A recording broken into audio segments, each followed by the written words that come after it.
I am in Paris, and I'm with one of my favorite Danish fashion designers, and not only a fashion designer. We're talking about Haute Couture designer Jørgen Simonsen. Thank you so much for doing this. Thank you for that. It's an honor for me. I'm still here. So we're in your beautiful place in Paris. To start this off, this interview, I want to know, how did you start out in fashion? It's sort of like materialized. It dawned on me when I was about 14. I've always been drawing throughout my entire life. I have drawings, or actually my sister has drawings of mine from when I was about 2 years old, and without banging my own drum, they were very good. So obviously it was something that was inborn, it was something that was with me. And it was not necessarily clothes or anything in the beginning, it was everything. It was like animals and houses and whatever.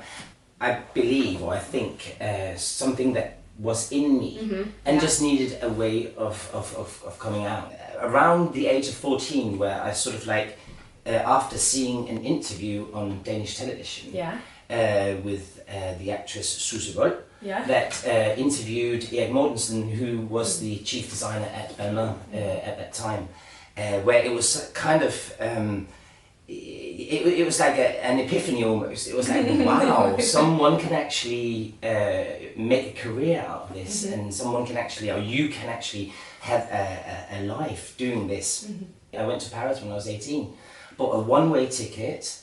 It was how determined I was. I was like, I'm not coming back. So I was about to ask you, you were still in Denmark at that time. When did you move to Paris? So 18 years old? Yeah, I finished sixth form, and then after graduating, 6 days later, I had bought the ticket and I was out of there.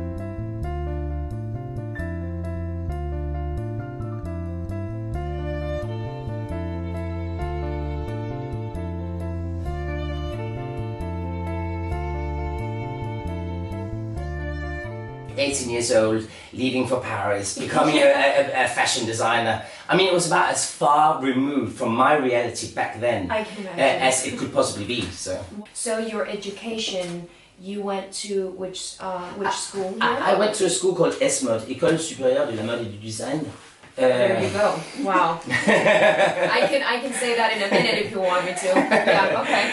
And then when I started the school, since having drawn from the age of 2, basically, since I could hold a pencil, basically, I was terribly bored the first year. And I was because we started from scratch. Because it's a school, as I said, it's a private school. So the premises was, if you could pay, you got in. So first year, because we started with drawing classes. Yeah. And I was like, Jesus Christ, this is. If it's going at this pace, I'm going to shoot myself at the end of the year. And each year you have an exam, and then you have to pass the exam in order to bounce on to the next year. Okay. So, and it's even like that in universities. I'm sorry. It's a 3-year education with a 2-year overbuild. So. Was it in French? Yes. Wow. Yeah. I want to be able to speak it when I get there. I want to be able to interact with people, because it's the only way that you actually live in a place. It's by speaking the language. Already there, I came with like prepared, and it's been something that it's very close to my. It's second nature. It's something that if I go for something, I go all in. We handed in our first year project at the end for the exam at the end of the first year. I was called up to the directrice, to the director of the school, and she was like, if you can make a synopsis of the second year's career, what we were going to go through during the second year, she was like, we're willing to bounce you straight into the third year. Oh. And I was like, whoa, because, I mean, that never happens. I handed in the project and they accepted it, and then I bounced into the third year, which was then subsequently my second year, and I worked as an intern throughout that entire year at John Galliano's, where I started my career. That was John Galliano? Yeah, because it was an amazing learning experience. School combined with like the work placement was just incredible. I learned so much in those years. So you were at John Galliano for a year? So I worked there for a year while I was still in school, and I worked a full year as an unpaid employee. The year after? The year after. Okay. And then I got hired and worked there for a year and a half as on a salary. Okay, so 3.5 years total with John Galliano. With John Galliano, yeah. So wow. He was the shit. He was like the one that everyone talks about, and he was like doing, in my point of view, his best work. And to be able to be part of that, and to be able to live that whole period was amazing, and I just learned so much. Couture and haute couture. What is the difference? Couture is sold by appointment only to clients, and then they're not sold in the shops of the different houses. So it's basically, to me, the pure essence of fashion. Yeah. It's made in Paris. It's made in Paris. Good. Yes. Because a lot of people call it haute couture from Milan. No. And a lot of people don't know that. No, exactly. Okay. And I mean, I was just in New York, and I was walking down 8th Street, and there was like Lenny's Couture. You know, it's like. Yeah, right.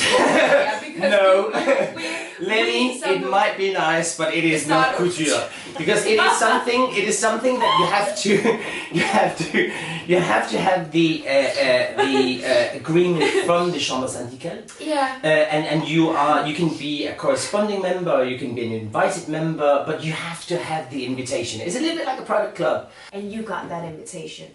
Yes. Yes. And we are very proud. Wow. But what was your first job as a designer?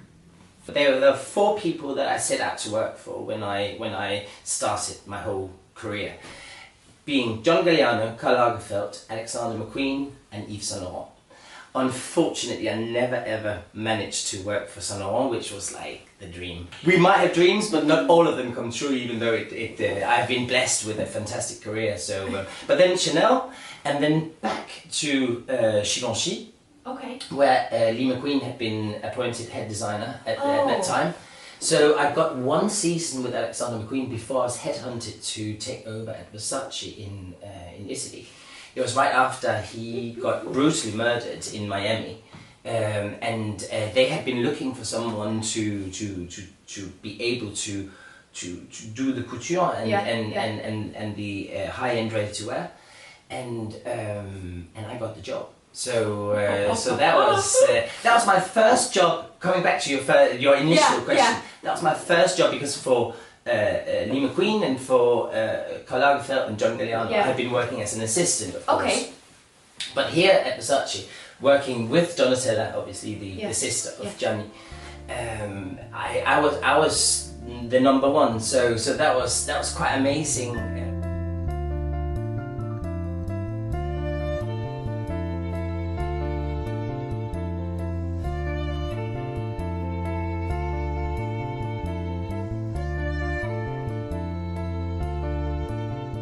Jørgen, why are we here? And why are we here? Well, because art obviously is a huge influence on what I do, and I take a lot of inspiration from art, both the kind of art that Picasso did, but also modern art and installation art and lots of things. I find it a great source of inspiration. So I just want to show this little place, because we don't have a lot of well, there are lots of parks in Paris, but I mean, I come from a very rural place. I grew up in a very rural place on the sea, so that whole thing with nature, and you can come and sit here for half an hour and read a magazine. And do you do that? You come here? Yeah. We come for picnics on the lawn in the summer. Oh, that's nice. It's a cute little place, and I think we as Danes, I can speak for myself and people that I told that I was going to interview, that we're very proud that you are the only haute couture Danish designer. We are very proud of you. So how does it feel to be the only haute couture designer? It's well, it's an honor, of course, but it's also a lot of hard work. You know, I mean, I haven't come to this point sleeping, so so it's of course it's a little bit like I'm reaping the fruit of my merits. You know, I have worked extremely focused ever since I started out on becoming part of this whole system. So it's a great reward actually to be able to say, well, that's what I do, that's what I am. So yeah, no, it feels great. It's fantastic. Yeah. Where do you see yourself in 5 years? Just a quick question, like a dream or something you wish for. I really would love to do costumes for a movie. An entire movie. Yeah. I did a dress for Nicole Kidman for Eyes Wide Shut, the last Stanley Kubrick movie. But I would love to do an entire movie. That would be amazing. To do costumes for a movie, that would be fantastic. And I do hope to see you do that. Well, we'll see. Thank you so much, John. You're welcome.